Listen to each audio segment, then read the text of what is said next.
Good morning. I'm here on the middle of March, and I'm going to suggest you take a look at some trees with me today to see what we can see. We're here at Providence St. Mary's, as you can see in the parking lot, and we've got quite a long stand of mature trees, and they've recently been pruned. You'll notice a pretty big pruning cut on this tree right here. Now let's just walk along and look at some of these other trees as well. Wow, this one's really had a lot of cuts. And you have to ask yourself, why is there so many cuts on this tree? Clearly, this tree already had its canopy well developed. It already had achieved its clearance, a head height compatible with a parking lot. So what reason could there be for cutting off this branch, which was ascending upward? So we have a lot of branches cut off. All right, let's continue on down.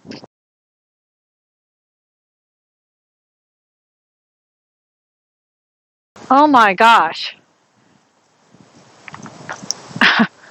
this is really an egregious cut. It's just enormous.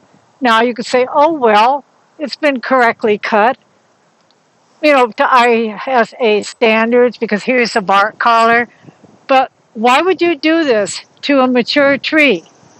Particularly, now think about it, this tree can only close this over at the rate of about a half an inch a year.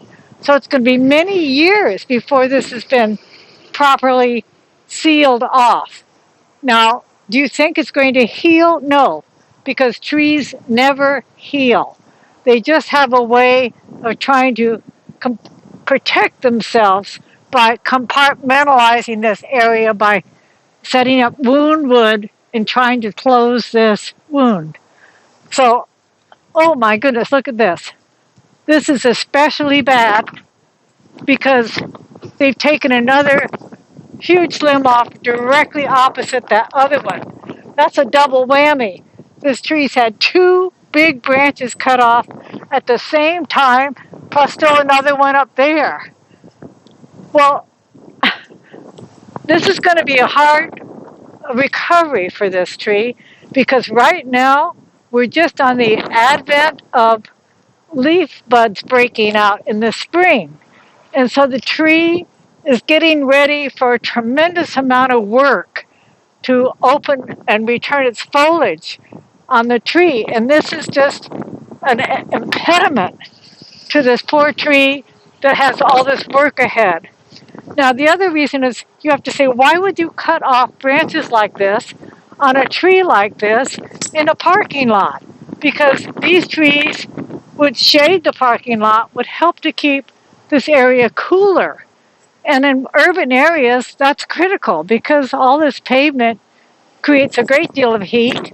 And these are one of the things that are creating climate change. Well, let's go look and see if there's any more. Oh my gosh, look at this one. There's just been a whole series cut off there once again. And you have to say, why? Look, there are no wires. There's no electricity here or anything that requires that these limbs be cut off. Normally when we see this kind of damage, it's because of your interfering with utility lines. But this was completely arbitrary. Someone just took it into their mind that they were going to cut off these branches.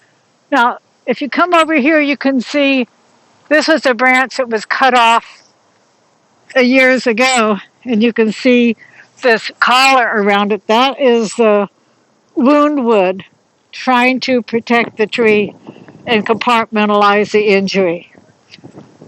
So we call this row of trees the Hall of Shame.